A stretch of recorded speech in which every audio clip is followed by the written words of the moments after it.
Today we're going to play a game. The object of the game is to get a bowling ball through an obstacle course. The obstacle course shall consist of a starting line and 3 bowling pins. The goal is to start behind the starting line and weave through all the pins and then cross back over the starting line. To make it interesting, we want the ball to go through the obstacle course as quickly as possible, but also by touching the bowling ball as little as possible.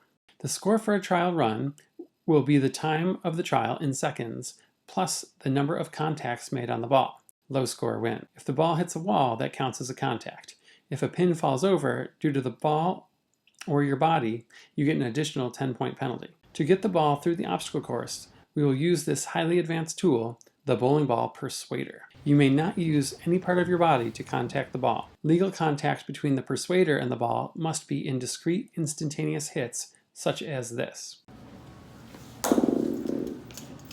Pushing or dragging the ball with the persuader is not allowed, and doing so will bring shame and disgrace upon all of us. Let's go play.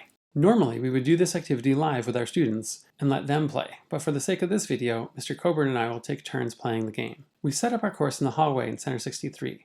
Mr. Coburn is going to go first. We will keep track of time as well as the number of hits.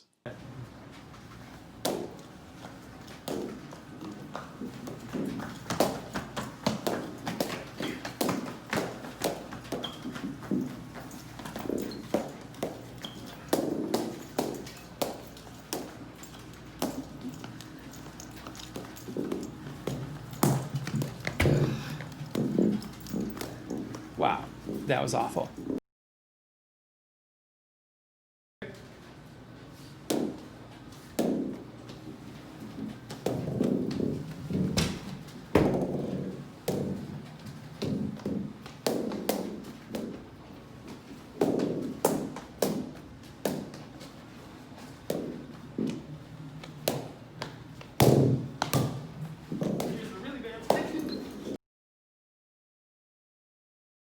What sort of techniques did each of the players use for this round?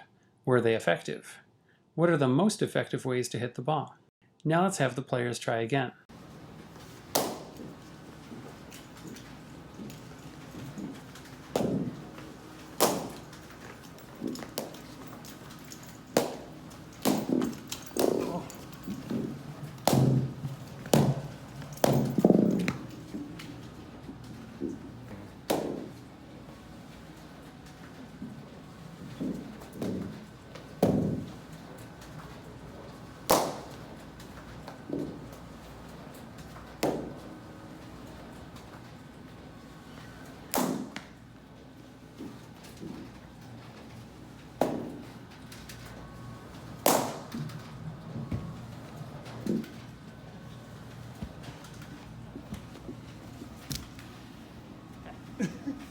Here are the results for round 2. Here are the scores for the 4 rounds we played. The scores got better as we played more. Answer the following questions on the notes pages in your binder. If we played another round, do you think the scores would get better again?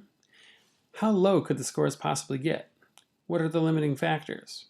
What are the strategies that we tried to employ to score well? When playing the bowling ball herding game, we want to go fast, but we also don't want to hit the ball very much. When should we hit the ball? It should be clear that there are 2 distinct reasons to hit the ball. We hit the ball to change its speed, we hit the ball to change its direction. Let's look carefully at how we do these 2 things. Suppose the ball is just sitting on the ground. It has no speed. If I hit it forward, it gains forward speed. If I hit it backwards, it gains backward speed. If it's already moving forward and I hit it forward, it will go forward faster. If it's already going forward and I hit it backwards, it will keep going forwards, but slower. Notice that when I want to change the speed of the ball, I hit the ball parallel to its direction of motion. Suppose I want the ball to follow this curved path around the pin. If I get the ball started on this path, it does not stay on the path for very long. I need to constantly hit the ball to change the direction and keep it on the path. Notice that when I want to change the direction of the ball, I hit the ball perpendicular to its direction of motion. What if I want to make a 90-degree turn? If I push the ball down the path, it does not stay on the path by itself. I need to hit it to change its direction. When should I hit it?